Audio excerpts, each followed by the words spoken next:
Isipin ang isang pagsugod kung saan nahaharap ka sa 7 beses na dami ng kalaban habang ang kaaway ay kasalukuyang naghahapunan.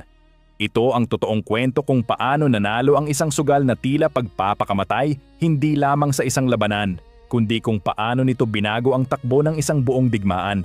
Upang tunay na maunawaan kung paano nabuo ang ideya ng ganitong hindi patas na labanan, kailangan nating maglakbay pabalik sa lupain ng Gascony na binilad ng araw. Isipin ang mga burol na nababalutan ng ubasan, mga sinaunang batong na yon, at ang matinding init ng Timog Pransya. Sa loob ng halos 2 siglo, ang lupaing ito ay isang kabalintunaan, isang anomalya sa politika. Isa itong dukado na pag-aari ng koronang Ingles, isang matigas na ulong-pulo ng mga Ingles sa gitna ng malawak na dagat ng mga Pranses. Isa itong palagiang pinagmumulan ng alitan, isang tinik sa lalamunan ng monarkiyang Pranses. At ngayon, sa gitna ng dakilang digmaan ng 100 taon, sa mabangis na hidwaan sa pagitan ng mga hari na tumagal ng ilang henerasyon, nagpasya ang mga Pranses na lutasin ang kabalintunaang ito hindi sa pamamagitan ng diplomasya, kundi sa pamamagitan ng apoy at bakal. Para sa layuning ito, nagtipon sila ng isang hukbo na may biblikal na laki. Hindi lang ito basta isang hukbo. Ito ang pinakamalaking puwersang nakita sa Timog sa loob ng isang henerasyon. Pinamunuan ito ni Juan, ang Duke ng Normandy, ang tagapagmana ng trono ng Pransya, at pinamahalaan sa larangan ng mga pinakamakapangyarihang maharlika ng Timog Pransya, na may iisang brutal na layunin: ang burahin ng presensya ng mga Ingles sa Gascony minsan at magpakailanman. Ang nakakatakot na hukbong ito ay pinamumunuan ng isang prinsipeng Pranses na tumitingin sa digmaan hindi bilang magulong sagupaan ng mga sandata, kundi bilang isang malamig at tumpak na agham. Siya ay arkitekto ng mga pagkubkob at dalubhasa sa lohistika at nakapanlulumong panggigipit. Kumilos siya ng may mabagal, arogante, at mapanupil na katiyakan ng isang taong nakalkula na ang lahat ng posibleng kahihinatnan, at nakikitang panalo siya sa lahat ng ito. Ang kanyang hukbo, ang malawak na lungsod ng mga tolda, ay pumulupot na parang isang dambuhalang ahas sa paligid ng kuta ng Oberoche, isang estratehikong kamaong bato na nakakuyom sa puso ng pagsulong ng mga Pranses. Para sa komander na Pranses, ang kastilyo ay hindi isang balwarte ng pagtutol. Isa lamang itong simpleng problemang matematikal. At ang solusyon nito ay elementarya: gamitan ng labis na puwersa hanggang sa ito ay mawasak. Ilang linggo nang umaalingaw-ngaw sa lambak ang ingay ng kanyang walang humpay na inhinyeriya. 4 na dambuhalang trebuchet, ang mga higante ng kahoy at lubid, ang binuo sa lugar. Nakatayo sila bilang mga kalansay na Diyos sa abot-tanaw, na naghahatid ng mahahaba at nakakapanakot na anino sa mga kinubkob na pader habang gumagapang ang araw sa kalangitan. Hindi lamang sila mga simpleng sandata, sila ay mga instrumento ng psikolohikal na takot. Araw at gabi, ang kanilang mga kolosal na bisig ay humahampas sa isang nakakatakot at maindayog na kumpas. Maririnig mo ang daing ng libong hinihilang lubid, ang sigawan ng mga tauhan ng pangkubkob, at pagkatapos ay ang biglaan at nakakaduwal na lagitik habang ang bisig ay bumibitaw. Ang isang batong may bigat na 100 libra ay humahagibis sa hangin kasabay ang isang gutom at matinis na hiyaw bago bumagsak sa depensa ng kastilyo. Ang mga pagtama ay mapaminsala, hindi lamang sa bato, kundi pati na rin sa kaluluwa. Para sa mga taong nakakulong sa loob, ang bawat bumabagsak na malaking bato ay paalala ng hindi masusukat at walang kapag-urang lakas na nakahanay laban sa kanila. Ang bawat nakakabinging kalabog ay isa na namang pukpok ng martilyo sa kanilang marupok at nagkakabitak na kalasag ng moral. Sa loob ng gumuguho ng mga pader, ang pag-asa ay labis na kapos. Ang garison ay binubuo lamang ng kakarampot na tauhan, marahil ay 100 katao, na ang mga mukha ay humpak at maputla dahil sa paubos na rasyon at mga gabing walang tulog.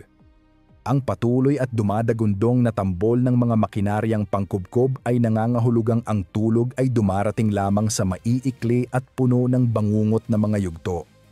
Ang bawat sandali ng pagiging gising ay ginugugol sa pagtatapal sa lumalaking mga bitak ng kanilang batong pananggalang.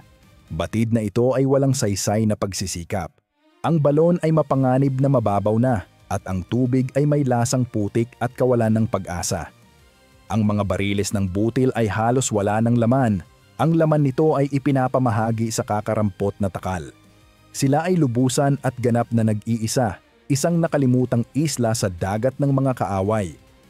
Ilang linggo na ang nakalilipas, sa ilalim ng lambong, ng gabing walang buwan, isang nag-iisang mensahero ang dumaan sa isang pintuan sa gilid na gumapang sa lupa lagpas sa mga linya ng Pranses. Dala niya ang isang desperado at pabulong na pagsusumamo sa kanilang nag-iisang pag-asa. Ang commander na Ingles sa Gascony, si Henry ng Grosmont, ang Earl ng Derby. Ngunit iyon ay ilang linggo na ang nakalipas, isang walang hanggan, at ang tanging sagot ay ang nangungutyang huni ng mga bato ng trebuchet at ang pagkalam ng mga walang laman na sikmura. Ang garison ay nagugutom, ang mga pader ay gumuguho, at ang pagsuko ay hindi na tanong ng kung, kundi kailan. Ito ang nag-iisang lohikal na pagpipilian. Ngunit may 40 milya ang layo, sa kabila ng teritoryo ng kaaway. May isang desisyong nabuo na sumasalungat sa lahat ng lohika. Ang alamat ni Henry ng Grosmont, ang Earl ng Derby, ay madalas na kumakalat ng mas mabilis kaysa sa mismong tao. Kilala siya bilang isang napakatalinong taktiko, isang dedikadong pinuno, at isa sa pinakamahuhusay na kabalyero ng Inglaterra. Ngunit nang marating niya ang huling burol at tumingin sa dagat ng mga toldang Pranses, alam niyang ang alamat lamang ay hindi makakapagligtas sa kanyang mga tauhan. Ang nakita niya mula sa kublihan ng siksik na kagubatan ay hindi isang kampo. Isa itong sibilisasyon na naglalayong lipulin siya. Isang lungsod na nakalatag sa paanan ng lambak, tiwala at ligtas. Ang usok ng libong siga ay tamad na pumapailan lang sa sariwang hangin ng taglagas. At kahit mula sa distansyang ito ay naririnig niya ito. Ang mahina at maindayog na kalabog ng mga trebuchet. Bug, bug. Isang tunog na tila pukpok ng martilyo sa kanyang sariling puso. Tama ang kanyang mga espiya. 7,000 katao, marahil higit pa. Tumalikod siya at tiningnan ang kanyang sariling hanay ng martsa na mayroon lamang 1,000 at 200 sundalo, pinaghalong matitipunong sandatahang lakas at ang mga nakakatakot na Ingles na mamamana gamit ang longbow. Sila ay pagod na pagod. Ilang araw silang nagmartsa sa nakamamatay na bilis, kumikilos lamang sa ilalim ng dilim, tulad ng mga multo sa lupaing nagnanais na makita silang patay. Ang bawat anino ay maaaring nagkakanlong ng isang Pranses na may pana. Ang bawat nayon ay posibleng patibong.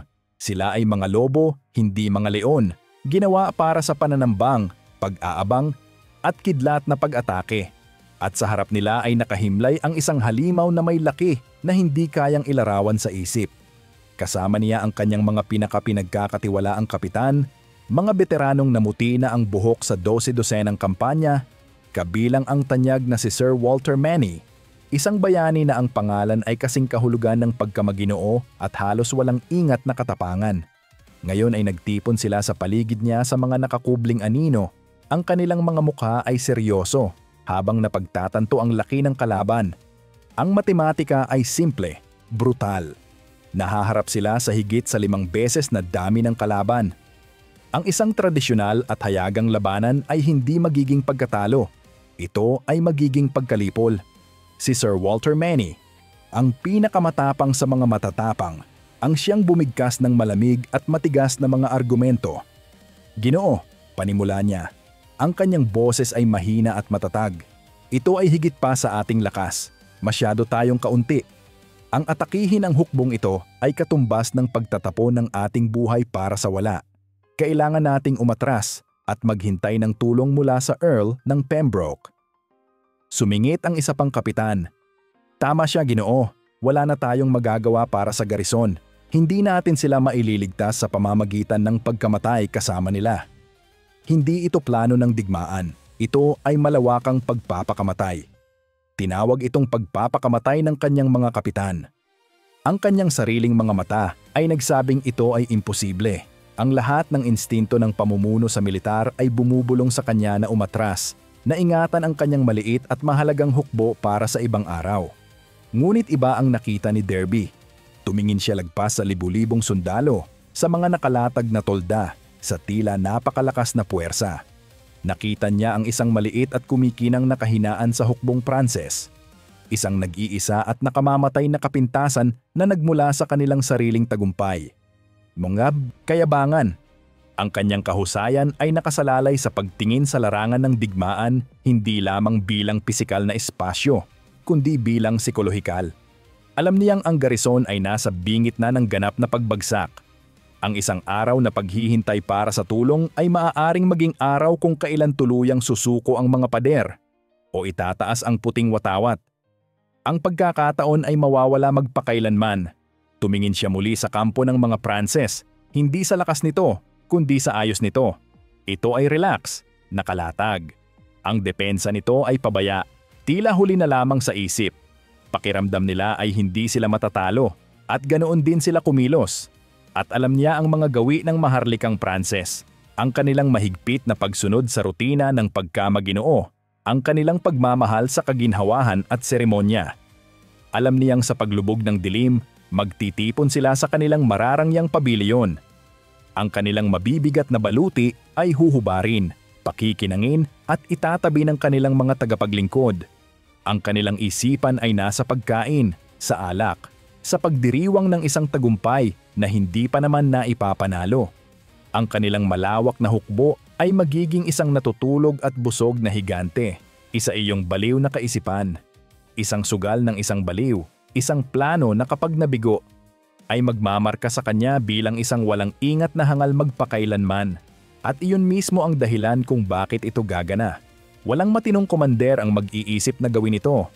Humarap siya sa kanyang mga kapitan. Ang kanyang mga mata ay nagliliyab sa malamig at nakakatakot na apoy na nagpatahimik sa kanilang pagtutol. Hindi, sabi niya.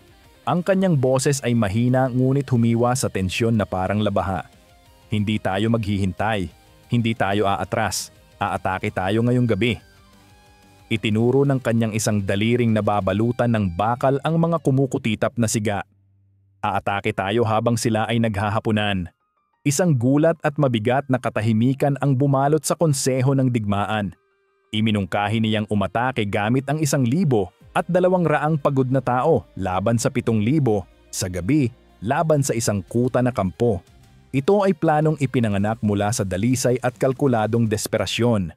Hindi niya bibigyan ang mga Pranses ng isang maginoo at hayagang labanan sa madaling araw. Bibigyan niya sila ng hapunan na gawa sa bakal. Ang desisyon ay nagawa na. Ang bigat ng imposibleng gawain ay dumagan sa maliit na puwersang Ingles. Sa nawawalang liwanag, hindi na sila isang hukbo. Sila ay 1,000 at 200 mamamatay tao.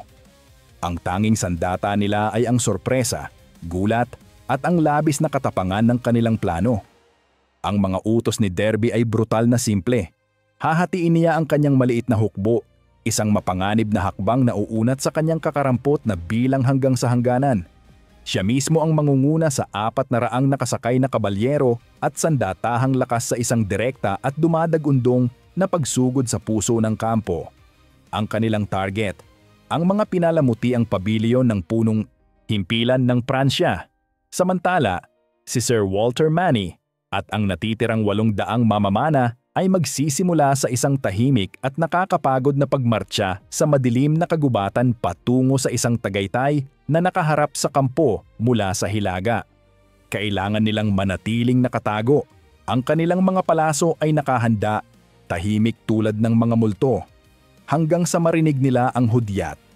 Pagkatapos noon, at doon lamang, pakakawalan nila ang impyerno.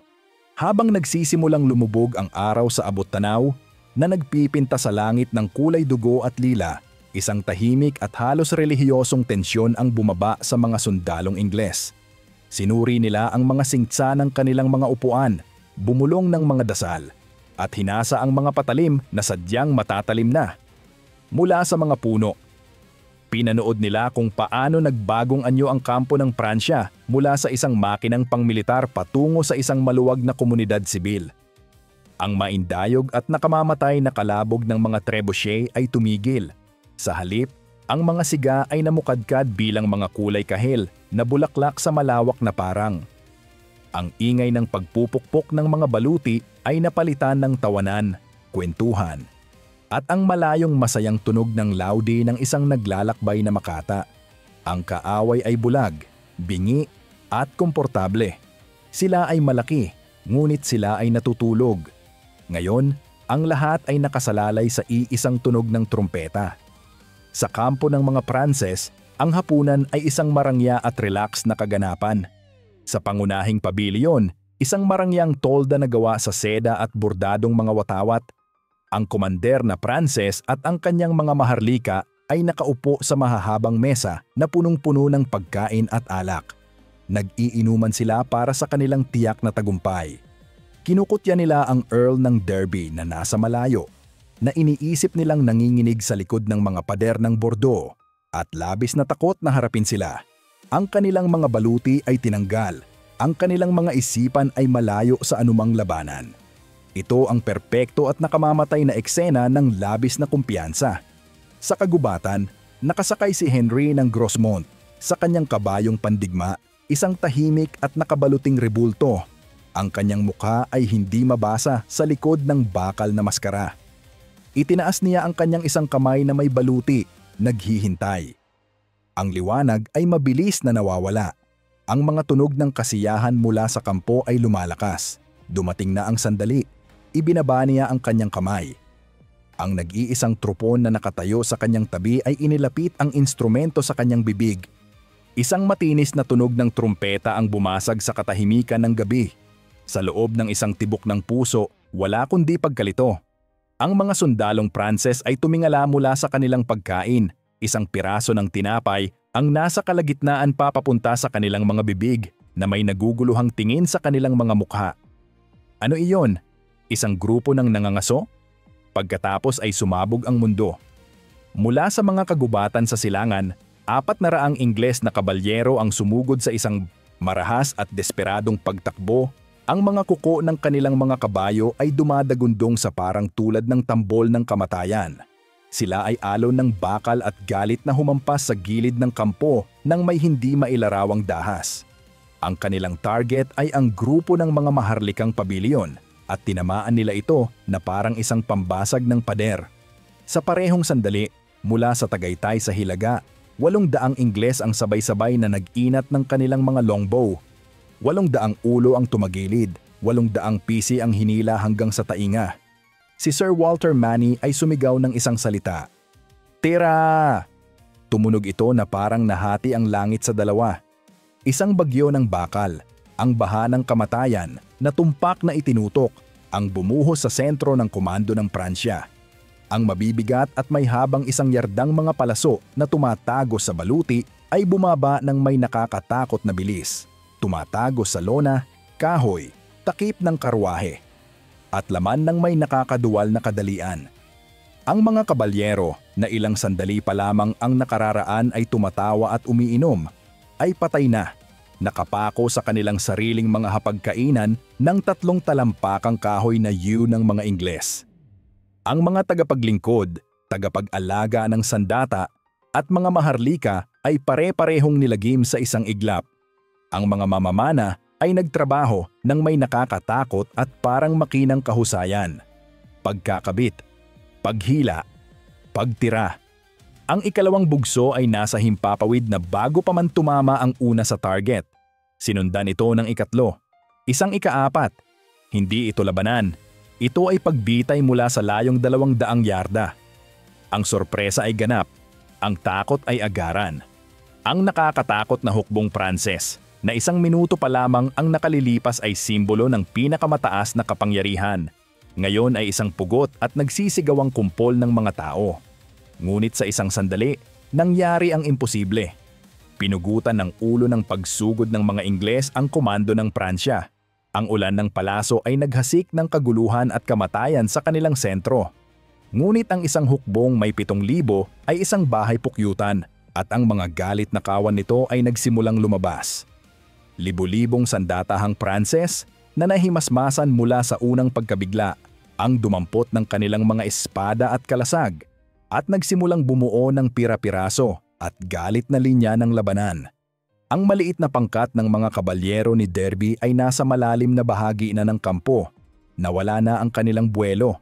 Ang kanilang mga kabayo ay naipit sa mga lubid ng tolda at mga debris. Naipit sila sa isang desperado at magulong labo-labo. Hindi na sila isang martilyong sumusugod. Isa na silang maliit na isla sa umiikot at tumataas na dagat ng mga kaaway. Ang labis at nakakasakal na dami ng kalaban ay nagsimulang maramdaman. Sa bawat Pranses na napapatay, dalawa ang pumapalit. Ang mga Ingles ay napaligiran, nahiwalay, at unti-unting nauubos. Ang sugal ng baliw ay nasa bingit na ng malaking kabiguan. Ang ningas ng kanilang matapang na pag-atake ay nagsimulang kumurap. Nasa bingit ng pagkahimlay. Mula sa gumuguho ng mga pader ng Oberhosch, ang nagugutom na garison ay nanood ng may gulat at hindi makapaniwala. Narinig nila ang trompeta, nakita ang pagsugod. Saksi sila sa isang milagro. Ngunit sapat ang kanilang lapit upang makita na ito ay isang milagrong malapit ng maglaho. Nakikita nila ang maliliit na grupo ng mga kabalyerong Ingles habang nilalamon ng siksikan ng mga Pranses. Ito ang huli at pinakadesperadong bahagi ng plano ni Derby. Isang bahagi na hindi umaasa sa kanyang sariling mga tauhan, kundi sa katapangan ng mga nagugutom na sundalo na hindi pa man lang niya nakakausap. Habang nakikipaglaban ang kanyang mga kabalyero para sa kanilang buhay, isang bandila ang iniladlad sa gilid ng burol, ang gintong leon ni Derby. Ito ang hudyat. Sa loob ng kastilyo, nakita ito ng komander ng garison na ang mukha ay maskara ng seryosong determinasyon. Humarap siya sa kanyang mga tauhang humpak ang mukha at halos patay na. Nandito siya! Sigaw niya, ang kanyang boses ay basag dahil sa emosyon. Nandito si Derby, buksan ang mga tarangkahan para kay Derby at sa Inglaterra. Ang dambuhalang rehas na bakal, na nanigas na sa kalawang at kawalan ng gamit ay umungol habang umaangat. Ang malalaking kahoy na tarangkahan ay binuksan at mula sa madilim na bibig ng kuta, ang garison ay sumugod palabas. Hindi sila isang makintab na hukbong sumaklolo. Sila ay kalipunan ng mga multo, mga taong halos mamatay na sa gutom, armado ng mga kalawang na espada, gawang bahay na palakol at mga kutsilyo sa kusina. Ngunit sumugod sila ng may makatarungan at hindi mapigil na galit ng mga taong ikinulong, ginutom at binumba sa loob ng ilang linggo at ngayon ay biglaan at milagrosong nakawala. Sa pananaw ng mga Pranses, ito ang pinakamatinding bangungot. Ilang sandali na lang sila mula sa pagdurog sa pag-atake ng mga Ingles sa harapan at tila sigurado na ang kanilang tagumpay. At bigla, nakarinig sila ng mga sigaw ng digmaan mula sa kanilang likuran. Ang kastilyo, na inakala nilang puno ng mga naghihingalong tao, ay nagluwa ng isang alon ng mga baliw at nagsisigawang sumasalakay. Inatake ng garison ang likuran ng nagmamadaling na buong linya ng mga Pranses.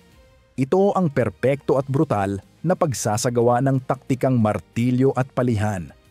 Ang mga sundalong Pranses, na naiipit sa pagitan ng mga kabalyero ni Derby sa harapan at ang galit na pagsugod ng garison sa likuran, ay nakulong. Ang kanilang istruktura ng komando ay nawasak na ng mga longbow. Ang kanilang mga maharlika ay patay na o naghihingalo. Walang sino mang magbibigay ng utos. Ang takot, ang pinakanakahahawang sakit sa anumang larangan ng digmaan, ay nangibabaw. Ang dating labanan ay naging katayan at ang dating katayan ay nauwi sa ganap at magulong pagtakas. Ang araw sa umaga ay sumikat sa eksena ng ganap at hindi kapani-paniwalang pagkawasak. Hindi ito larangan ng digmaan, ito ay sementeryo ng isang hukbong Pranses.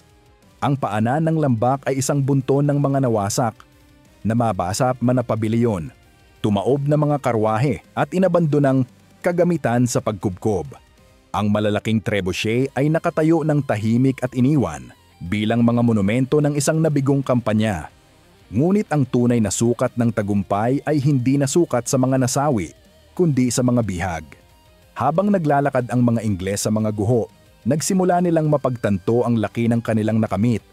Nabihag nila ang buong mataas na komando ng hukbong Pranses. 9 na konde at biskonde, 3 baron, ang dakilang prayor ng Pransya, ang Seneschal ng Toulouse. At higit sa 100 iba pang kabalyero at Panginoon ay bihag na ngayon ni Derby. Ito ay higit pa sa tagumpay sa militar. Isa itong kamanghamanghang pakinabang sa ekonomiya. Noong ika-14 na siglo, ang mga mataas na ranggong maharlika ay mga naglalakad na kaban ng yaman at ang kanilang pantubos ay instrumento ng digmaan. Ang pinagsamang halaga ng mga bihag na ito ay tinatayang higit sa 67,000 libra, isang halagang astronomikal na kayang tustusan ang pagsisikap sa digmaan ng Inglaterra sa loob ng ilang taon. Ang mga Pranses ay nagdala ng hukbo upang sakupin ang Gascony at sa halip ay ibinigay ang kabangyaman ng kanilang kaharian sa mga kamay ng Ingles. Ngunit ang tunay na halaga ng tagumpay ay estratehiko. Sa isang brutal na 90 minutong labanan, ang pamunuan ng Pransya sa Gascony ay napugutan ng ulo. Ang kanilang malawak na hukbo ay naglaho. Ang lahat ng kanilang kamakailang nakuha sa rehiyon ay nawala sa isang iglap, habang ang mga bayan na hawak ng Pranses, pagkarinig sa sakuna, ay nagsimulang sumuko kay Derby ng walang laban. Ang epektong psikolohikal ay napakalaki na dumurog sa moral ng mga Pranses at nagpatibay sa reputasyon ni Derby bilang isang henyo sa militar, isang komander na tila pinagpala mismo ng Diyos. Ito ay isang tagumpay na hindi na panalunan ng mas malaking bilang o mas mahusay na bakal, kundi ng bilis, gulat, sorpresa, at ang kahandaan ng isang commander na tumaya sa isang baliw na sugal na halos sumayad na sa pagiging henyo. Isa itong aral na isinulat sa dugo sa mga parang ng Auberoche tungkol sa halaga ng kayabangan. Isang halagang ganap na binayaran ng isang hukbong Pranses na pumunta para maghapunan at hindi na nakaalis kailanman. Kung naniniwala ka na ang katapangan, estratehiya, at ang kahandaang hamunin ang mga posibilidad ay maaaring magbago ng takbo ng kasaysayan, tiyaking mag-subscribe sa channel. At i-click ang notification bell. Kami ay nakatuon sa pagsasalaysay ng mga hindi kapani-paniwala ngunit totoong kwento na humubog sa ating mundo. Ginagawa na namin ang aming susunod na video na tutuklas sa desperadong huling paninindigan ng Varangian Guard. Ngunit nais naming malaman kung ano ang gusto mong makita sa susunod. Aling labanan, aling bayani, aling baliw na sugal sa kasaysayan ang sa tingin mo ay karapat-dapat nating isalaysay? Isulat sa amin sa mga komento sa ibaba. Ang iyong mga ideya ang gasolina ng channel at ang pinakasikat na mungkahi ay maaaring maging sunod nating paglalakbay sa nakaraan. Salamat sa panonood!